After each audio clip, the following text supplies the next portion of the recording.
In today's episode, where we are featuring 30 inspiring female entrepreneurs from Female Fusion, I'm sitting down with Clare Napper. Now, you might not have heard Clare's name, but if you live in the UAE, or if you have ever been to the UAE to visit, you most likely have seen some of Clare's work. Clare is the creator of High Life, and she creates these really cool posters that highlight some of the exciting, unique bits of the UAE. So I look forward to talking about Clare's journey, what it's been like to build a business in the UAE over the past decade.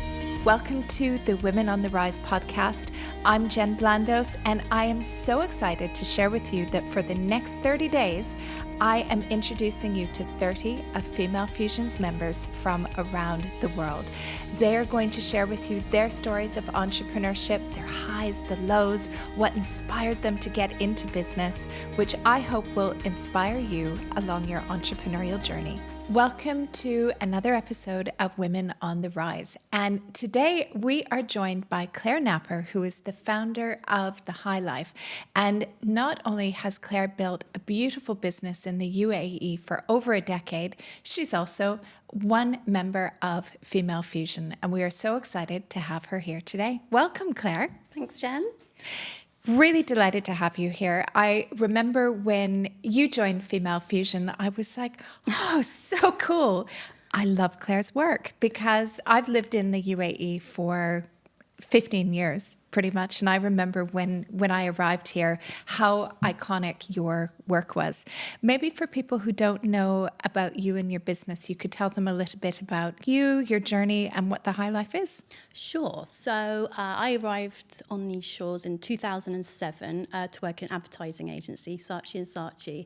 I stayed there for 7 years as a graphic designer. That was what I traded in. And became head of design. It was agency life, so I got it was all-encompassing, quite tiring. I got burnt out in the end, so I left in 2013. But during my time at Saatchi, we had, which was probably the best project we worked on, was the launch of the metro here in 2009.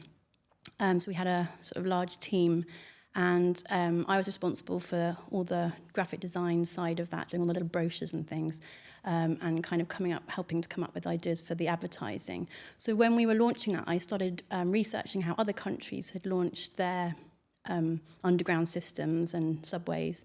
And that's when I came across the London Underground posters, mostly sort of from Edward McKnight Calfer, lots of these old kind of 1920s, 1910s posters.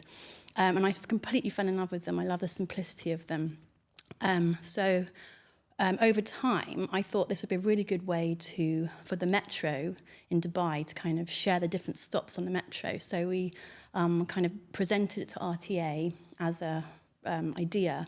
I think it was 3 years in a row. I loved the idea so much. But they always said, no, we want new stuff. So that was sort of always rejected. And then when I left in 2013, I thought, I'm going to do this. I'm going to take these posters and I'm going to do something with them for areas around Dubai, for expats, but perhaps with more kind of social commentary in mind, to kind of examine the expat experience over here.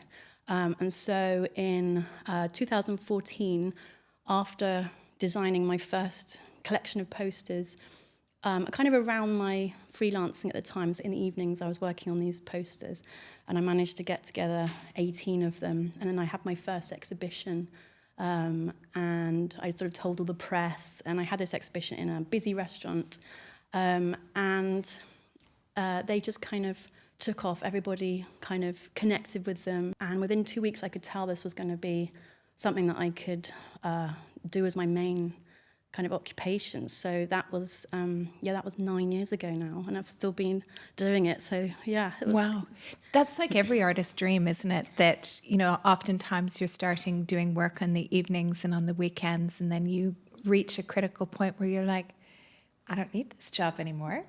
It's so funny because I had no sort of big dreams for this to be a business like it has been. I just thought I would do it for fun, really. So I'd actually tried another business while I was at Saatchi, I was very ambitious and very naive. I tried to build a Spotify before Spotify had kind of come here, which took about 2 years, and it was just a well over ambitious kind of project. So I was a bit depressed about that. So this was kind of some light relief for me and just a bit of fun. I had no idea that it would kind of, turn into this sort of small business that it has. Yeah. And it has been, I guess, for anybody who's listening, and maybe who hasn't been an expat, that it does become, when you're an expat in a country that's not your own, that the people who aren't from there, there's almost a separate culture, isn't there? And everybody kind of knows each other. And so it's quite cool that you have these posters that connect people to that experience. Yeah, I thought so. I mean, at the time,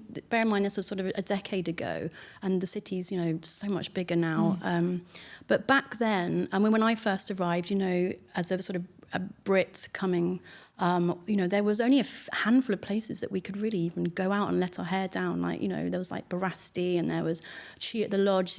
But I mean, it's a completely different place to what it is now. But these kind of basic themes, things like one of my posters is called Home Delivery, and it's got a picture of a girl that's hungover, and there's a delivery guy delivering like one chocolate bar, which was a very kind of Dubai thing to sort of call up the shop downstairs and they'll come and deliver you one thing. I just thought, I mean, that's just crazy, and it's just, let's look at that. But now, I mean, I have to say that I go back to London, and even that's happening in London now. So it's not. So these sort of Dubai was ahead of its time. Well, yeah, maybe, yeah. But these themes are still kind of relevant, even with the city that's as big as it is. These little places around town are still kind of well loved by expats. And you have new things that pop up as it's a never-ending list. So now it's kind of evolved into a business where I kind of am more reactive to what customers want. So I'll get requests and I will then do them. So there's lots of new areas. I've just had requests for Damak Hills, which I'm going to be working on, and Nadal Sheba I'm doing, and just like more the last few places. I mean, I keep saying this, I'm going to do the last few, but then there's always more. Never-ending supply of real estate. I've now done it's over 60 posters, which is a lot. Wow. I mean, I actually don't want to continue to, I don't want to do too many more. I really do feel like this is the last 5. I want to do 65, and then that is it. That's my legacy. It'll be enough, and then I want to do new work that I do. Interesting. Yeah. I want to ask you about something, because whether you're an artist or something else, that when you're getting requests from people to do a new poster, what makes you decide you're actually going to invest that time in doing that? Do you go through any process? Yeah, I think for 5 seconds, will this sell the other people in the area? and then and I'm like, okay, yeah, there are lots of people in Damak Hills, yeah. And also, quite often there'll be maybe one person will ask, and I'll think, oh no, I don't know about that area, but then someone else will ask about the same area. I say, okay, if there's 2 or 3 people already asking, there's got to be a demand for it, or there's enough people that. And also, the more I go to these newer areas, I realise, these are specific. They all have. What's nice about Dubai and the way it's evolving is that, all these neighbourhoods, they are all so different, and they all have such a definable character, which is quite inspiring, I guess, for making a poster. Having a business in the UAE, you're using a lot of humour. How have you been able to strike a balance between humour and poking fun at things in a lighthearted way, but also having that cultural sensitivity as well within the art? Yeah, that's been something that was weighing quite heavily on me at the time, because back then, 2014, it was a different country, really. I mean, the UAE since then has come on leaps and bounds with its tolerance and its understanding of Western culture. So when I started, I was fearful, because these students had been arrested for doing this music video of Satwa gangs, and that was taken completely the wrong way, and they were put in prison. And I was just always very scared about doing something which would expose me. So I trod the line very carefully, and I feel like I released a first collection that was quite tame. But I mean, actually, back then it was kind of hailed, in some of the press by being quite satirical and cheeky for Dubai. So that, I was quite surprised at that. But I thought I was being careful, but it's always the things, you try, but sometimes things will slip through the net. It's two cultures kind of that are quite different from each other. So I made a few mistakes, like one of my images was a couple in front of the Burj Al Arab, and they were posed together in a photo, and he had his arm around her, and I just didn't think about it. And actually, lawyers had also looked over these things before they were released in this particular retailer. They'd missed it as well, but the Department of Commerce came around and spotted it, and the whole line was kind of pulled. So I had to then change the poster and put his arm behind his back, so there was no physical contact on the beach. So things like that. They're little details and things, but I think that was then. I think now it's a different country. I don't think this would be a problem. Do you know, I was thinking if you kept them, you would probably be able to sell them now. Well, I always have them. Yeah, that's the great thing about what I do, because it's all digital. So there's always the digital copies. Yeah, I could the naughty one. Yeah. Yeah. Wow, that's a good idea. Yeah. That's so interesting. What about being in the art business is not easy. And I hear this from all of our members who are artists, that it can be quite a struggle to run their business. What sort of challenges do you face as a business owner?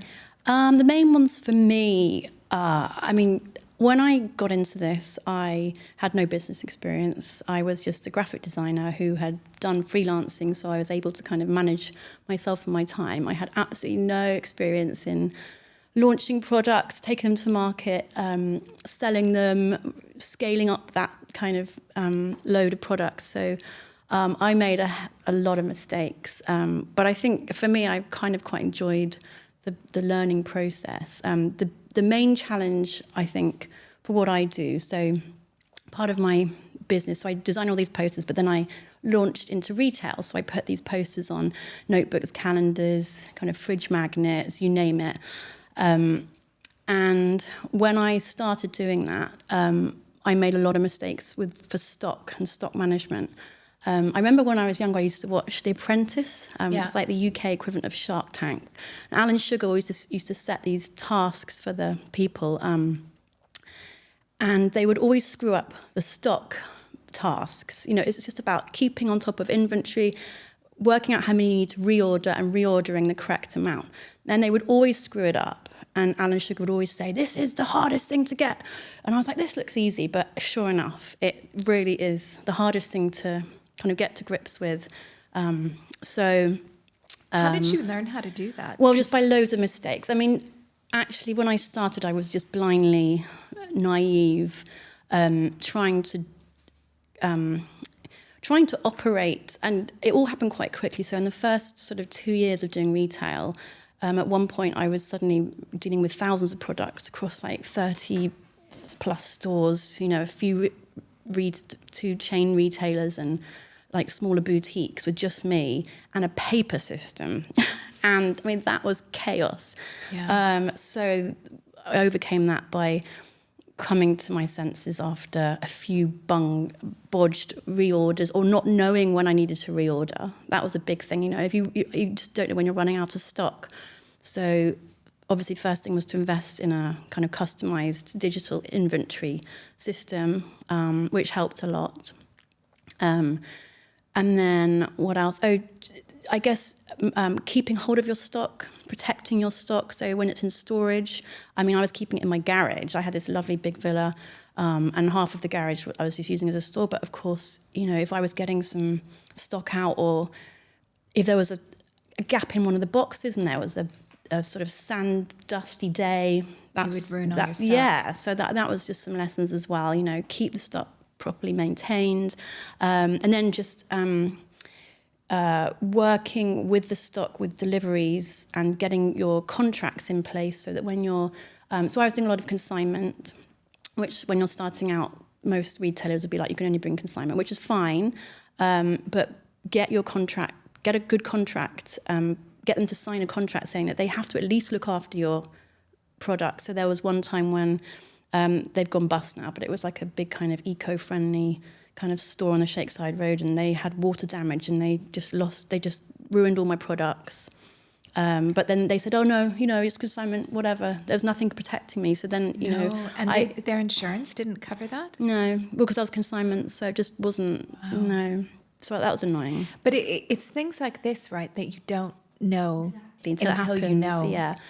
And that's why it's so valuable for you to be able to share things like this, because I'm sure so many entrepreneurs that are listening, if they're dealing with stock, if it's consignment, they wouldn't naturally think about that. Yeah, I would say contracts, very important. Make sure you can sign their contract, but you make sure they sign your contract. So they have to look after your stock. And then secondly, deliveries. So, I mean, this was also when I started off being just a paper mess.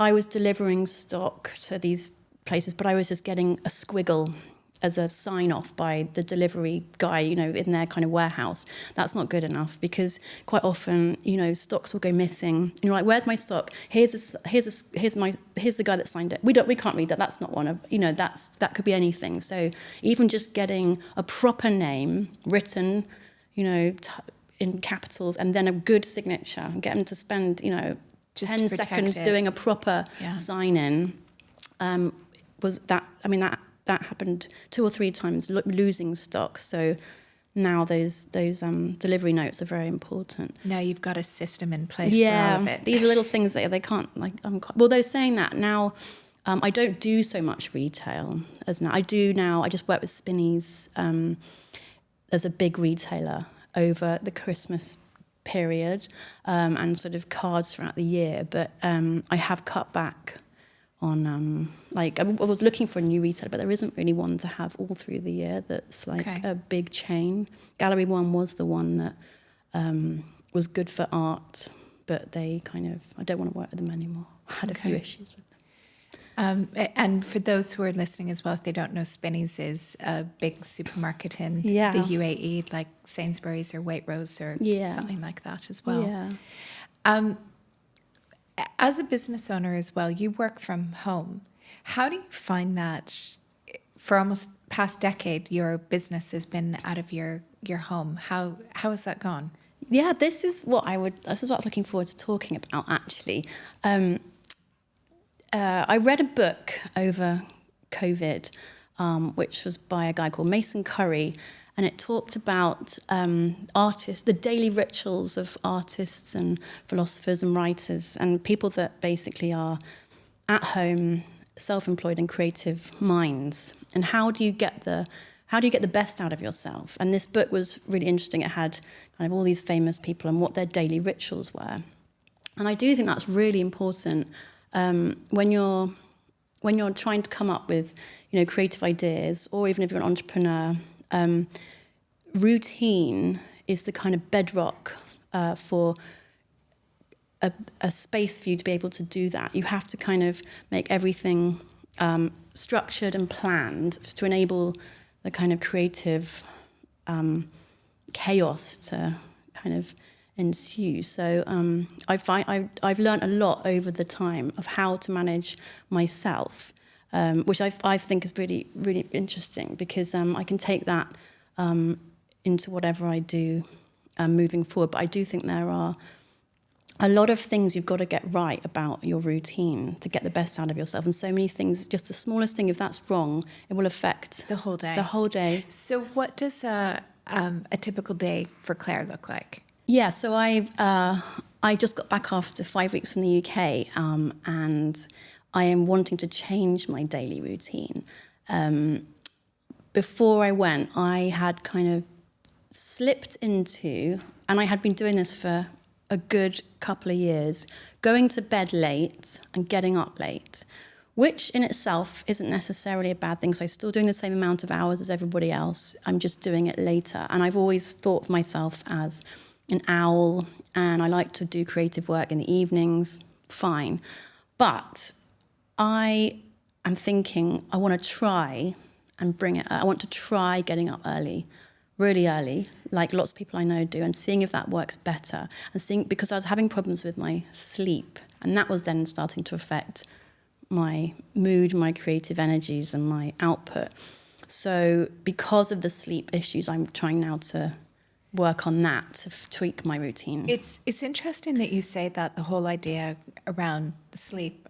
One of our members, Julie, is a sleep consultant, and initially she started being a sleep consultant for parents with their babies. And I saw her a couple of months ago, and she said to me, she's like, actually, more and more of my clients now are adults and kind of in their 30s or 40s or 50s and not sleeping properly and need to have that understanding of what makes a good sleep. And she was explaining to me that we get our best sleep if we are in bed completely disconnected by about 10:30, 11 o'clock latest, and need to have that sleep. She was saying after that time, it's too late, because that is when all of the key repair in our body happens, and when the fighting against cancer cells and all of these things happen as well. And I thought that's really interesting, that if you end up staying up late, that you're just not getting the same quality of sleep, which impacts how you run your business. Yeah, I mean, I find that really interesting. I mean, I don't know how our bodies would know what time it is in the day, but I know. But despite that, I think there's definitely, for me, I wanted to have a cut-off time, because I was always just working late. When I finished a job, then I would go to sleep, and that was just really not giving me any kind of structure. So now I am stopping at 9, regardless if I've still got stuff to do. Don't care. Stopping at 9, and then not doing any screens after that. So I'm just really trying to clean up my sleep hygiene. And I've only been back like just a week, but it's already working. I'm already getting more, because I have these sleep apps. I mean, some people think they're really bad, because when you record your sleep and your nighttime kind of rhythms and wakings up, it kind of can ruin your day the next day. You're like, oh no, I've only slept 6 hours or 5 hours. It's not a good day today. But already on that app, the sleep is better. So I think that this is going to work for me. I'm quite excited, yeah. Well, I guess as well, I think most of us as entrepreneurs are quite competitive, right? It's like, oh, I only got this yesterday. Okay, I need to do better the next day. That probably as well, there's a bit of the competition in it, that you want to be the best sleeper ever. Yeah, more sleeping pills.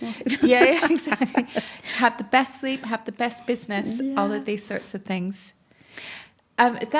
So I would love to hear how that works a couple of months in. And I'll let you know. I mean, sleep is like one part of the kind of, the healthy habits that I think are really important in your day-to-day and running a business from home. I think getting that balance between like sleep, nutrition, exercise, and socializing.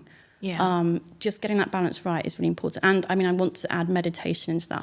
I'm always, it's on my list of things to do, meditate every single day. And I've also this week been meditating at lunchtime, 10 minutes. And I can already see the benefits of how it calms my mind at lunchtime. And I have a more focused afternoon. And when you have a creative brain, especially like if you need to make those decisions that involve creativity, it's so important to have that time to slow your brain down as well. Yeah, so I think that is going to be invaluable. So these are 2 new things that I'm trying.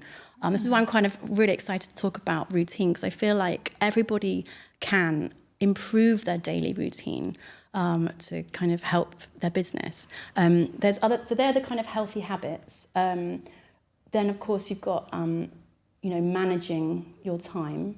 I think that what I've got, and this is from Female Fusion, this is why I was inspired by you, was the online tools. Yeah. Beforehand, I was using one called To Do. It was like a very simple list. But I was listening to a podcast the other day, and you'd suggested like the Toggy to record the timings of how long you're working on things. I then got inspired to then use a bit more of a kind of substantial online tool. So I tried a few of them. I tried Monday, ClickUp. They were just too slow and clunky and complicated. So I tried a few of them, and now I've settled on Trello. Yeah, Trello and Asana are both really good. Yeah, Asana. And they're free as well. They're free. And I just thought this is going to be better. It's a bit of a ramp up from to-do list. It all helps. So once you start to kind of visualize and officially kind of structure your week, your month, your day, it just gives it all a bit more purpose and meaning when you kind of got it on these kind of online master plans. But I find you accomplish more You do? as well, right? Yeah. And this is, I found, I can tell, like when I'm super organized and I'm in the routine and I've done all of the planning, I can power through stuff. If I get a little bit lazy or kind of go, oh, I'm just, I'm going to not do this, take it easy, I see the productivity drops and the output drops. And so it's something that I have to keep reminding myself, because I'm quite disorganized by nature, and people find that really strange to learn that about me, because I am right. But instinctively, I'm very creative in myself, and I don't like the order and the organization, but I force myself to do it because I know that it's better for my business. So sometimes it gets me into trouble in my personal life, because I find I'm so organized in business. And I had this happen when I was recently in Greece, that I'm famous for going on holiday, booking my plane tickets and just rocking up. Oh, really? And it drives my husband crazy. He's like, can't you have a plan? I'm like, I'm too busy to have a plan. So work is super planned out, personal life. And I turned up in Greece to start my summer holidays, and I didn't book a ferry to go to one of the islands. And the lady looked at me, she's like, there's no more seats on the ferry, only business class, and there's one more ferry or you have to spend the night here. So, little things like that when you're organized, it makes it so much easier to run your business. I mean, you clearly need to cut loose when in your private time, because you're so organized. I mean, you're running like Female Fusion is a huge undertaking. So I can understand why you're just like, the rest of life's easy. But I'll just make it happen. Yeah.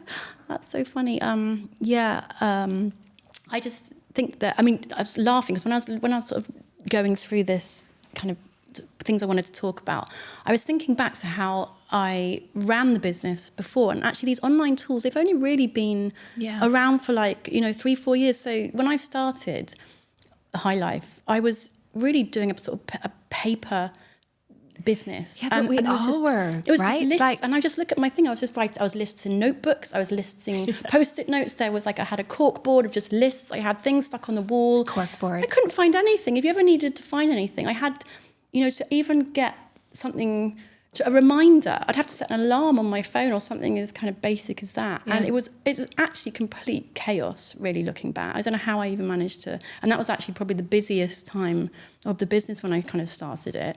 I just don't know how I coped. So, but I also say that as well to women who are starting out in business, to get your systems in place right away. Yeah.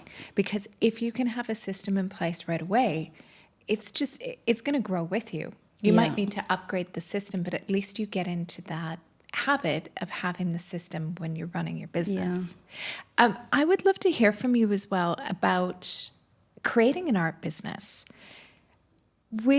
I meet a number of women who have created an art business or want to, and feel a little bit frustrated that maybe it's not going as well as what it should. What top tips would you have for people who are looking at getting into that, or maybe have a business and not happy with how it's going? I mean, I have to say, because I've done a few businesses and I've also released products within the umbrella of what I do. This is just my experience, but if a product is going to sell, you will sell it kind of immediately. It will sell, and it's going to be okay. If it doesn't sell, and it's not selling in a month or something, I feel like the story is kind of that. You're going to have problems with it. You're going to have to work really hard at the sales. So my advice would be do a different product. And would you, because in a typical business, whether it's a product or a services business, that oftentimes you would test that idea, you would do a bit of a survey, you would talk to people who would be your potential customers or clients. Do you do that? Is it slightly different in the art world, or would you still do a bit of that research? I guess with what I do, because my products are pieces of art, a poster, the max it will take 10 days or 2 weeks, which is a lot of time, I guess, but it could be working in the evenings and things. But that, to me, I never worry about, creating a post and then it not selling. It has happened. Out of like the 60 I've done, probably 5 or 6 don't really sell. I don't really make many sales of them. So I kind of count them as failures, but I don't regret, making them, because I enjoy the process. So for me, it's not too much of a commitment to make something that fails. And I'm not afraid of, something thing. I will just do something else if it doesn't sell. But we have to be okay with things not working out. Oh, yeah. Right? I mean, I'm a master at failing now. I've tried, after that whole first trying to build Spotify, that was a colossal, embarrassing fail. Also, I was so excited about it. I think I was telling everyone. I was in my 20s. I was like, oh, yeah, I'm going to build this amazing thing. And, so much money involved, blah, blah, blah. And I got thoroughly depressed. That was embarrassing. But if I can get through that, everything else, But it's not. Like, imagine, like, you learned so much from that, right? I did. I also, that was such a sort of ambitious project, and so much work and testing had gone into it that anything I do now is just a walk in the park compared to that. Someone said once, failure is not a person, it's an event, which you should always bear in mind. Like, it doesn't define you. I bought, me and a friend, we decided to do like a side hustle of importing some Georgian rugs a few years ago. And we set up a little website called Killer Mist. And it was a great idea. We thought it was a fantastic idea. These rugs are incredible antique vintage rugs, hand-woven by these women in Georgia. They're just amazing. But they're all the most craziest of the designs. So we've been over to Georgia a couple of times. Oh, my God, these rugs are amazing. We went and we sourced and found the most crazy ones, the ones that just people weren't buying, so we got them cheaper. And we imported them all because we thought they looked so cool. But, of course, that was a bit naive because they are too crazy. So lots of people don't want a crazy rug in there. They want like a nice, subtle rug, So is your place filled with crazy rugs? I've got half of them left, yeah. I've got a pile of rug that my cat sleeps on. But I think, they will sell, but this is not the right market. Like, that, I know they'll sell back in London. We were sending them out to like San Francisco, Ireland, places like that will have older houses with darker floorboards and more eclectic kind of style houses. So when I do eventually leave here, they'll go. Or there might be a new bar that will come and we can maybe sell them. But we're not in a hurry. They've already lasted, 80 to 100 years, so they're going to last a few more years, so it's fine. And that's it, just not to be afraid. No biggie. Just go for it, right? Yeah, I say another thing that I would say is 80-20. So instead of don't be a perfectionist. I was guilty of this. Just don't try and wait for the perfect idea or spend too long getting this thing absolutely perfect. 80% will be enough. You can refine it, you can improve it as you go, but just get it out there, get it launched, So, for instance, I think about when I worked in agency, like advertising or any branding agency. When you go to work at 9 o'clock, right, start doing the creative work now, 9 o'clock, 10 o'clock. Yeah. We don't sort of sit around going, oh, well, what if this is going to be not, we don't let the pressure of the perfection stand in the way of making creative work. You have a deadline, you have to do it. So treat it the same. But when it's your business, it becomes a bit personal, right? Exactly. And then people are worried that judgment will be on them. And you feel the weight. And every entrepreneur feels that. And it took me quite a few years actually to get past that I would spend hours and hours doing something. And then I realized, it's like, why? Just, get it out there. Yeah. As you said, the 80-20 rule, that most often maybe you need to make a few adjustments, but it's better to get it out there than to lose the project or lose the opportunity because you're so focused on being perfect. You've been you're a newer member of Female Fusion. How have you found the experience? Yeah, I've also known of Female Fusion for all these years, and I've always sort of thought about joining, but it was only kind of recently when, I guess it was over after COVID. I just felt like I was on my own too much with my business. I just felt like I could do with some support, and I thought, I'm going to join just to see. And I know I've only been a member for 4 months, but already I just feel less alone. I feel like, just getting those WhatsApp messages saying, we've got this online talk, we've got, your business minds where you can actually talk to you if I wanted to, like so I can ask questions. I mean, I've been away, so I haven't utilised it as much as possible, but I know it's there, and just that is like, a huge comfort. And I know that I will be utilising it. Like, now I'm back and I've got more of a plan. So that, for me, it's like a comfort and a support that I feel like, just mentally, if anything else, like I'm just not kind of making all these decisions on my own. I can reach out, which is a huge help. I love hearing that, because that's actually one of the goals that I've always had with Female Fusion is, and it's quite hard because you have women who are just starting out, have never had a business before, all the way up to women who have 7- and 8-figure businesses. So they typically say, go niche and focus on one audience. And I'm like, no, but I want to be there for all female entrepreneurs. And one of the things that I've always said is I want it to be a resource that when you need it, it's there. And it has the answer to every single thing that you need, whether you're looking for support, you need information, you're looking for collaboration, it's there.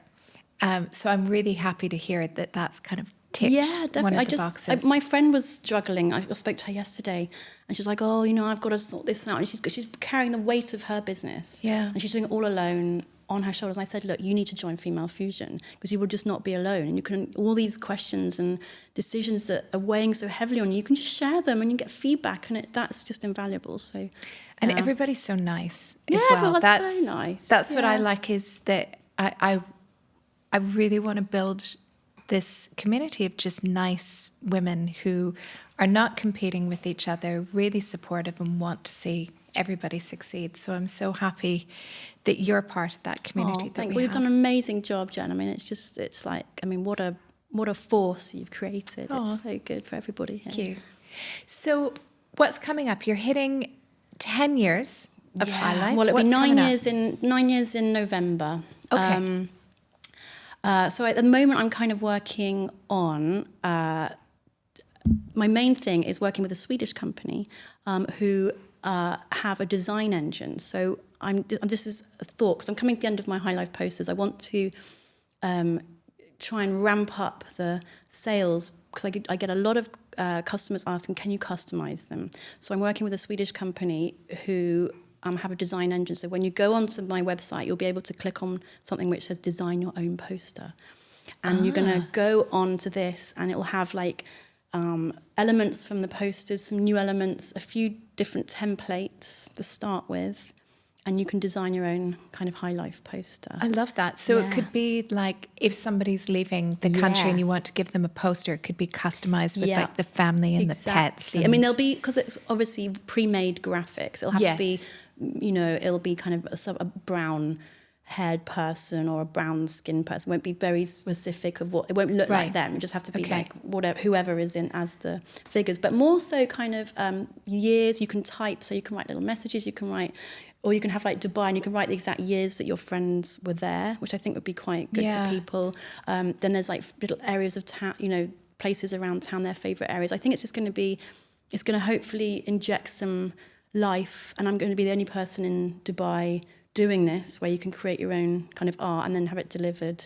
That's great. So there should be something. So I'm going to, when the kids have gone back to school, so sort of end of September time, when everyone's back and settled, then I'm going to launch this thing. So hopefully that will be kind of a new exciting thing for the business anyway. And perfect for the holiday season as well. That's what I'm hoping. So that's I've been working with them. They're really nice guys. And then just a few other little things. So a few more of the last High Life posters. Then I'm getting ready for my Christmas range. So doing the new 2024 calendars, which I do every year, which are great fun. So that will be take me up to Christmas. Oh, and designing some bags. In fact, I think it's launching anytime soon. I've designed a bag for Spinneys, like one of their canvas one of the carrier bags. Yeah, so that's a lot of fun. So that should be launching, I think, this week. And then I'm working with a company to try and bring canvas alternatives to the Dubai duty free. So we've been coming up with some designs, the cheaper bags you buy at the airport, because they only have plastic at the moment. So we're trying to give them a kind of eco-friendly. So people who are listening to this, how can they find out more information about you? Probably the best way is on my website, so highlife-dubai.com. That's where everything is. There's also High Life posters on social media, Facebook and Instagram. But yeah, the website's got most of it, really. Fantastic. Well, we'll also leave the information in the show notes as well. Claire, thank you so much for joining me today. It was such a fun conversation, and I'm looking forward to seeing this new system where we can all design our posters, and I look forward to seeing your business grow. Awesome. Thanks, Jen. It's been a real pleasure. Thank you. Thanks for listening to the Women on the Rise podcast and our 30 most inspiring female entrepreneurs. If you are inspired by today's episode, why not come and join us in Female Fusion? We would absolutely love to have you. This is where you will be able to connect with the most incredible female entrepreneurs who are all committed to building a most profitable business. All you need to do is head over to femalefusionnetwork.com/join. I look forward to seeing you on the inside.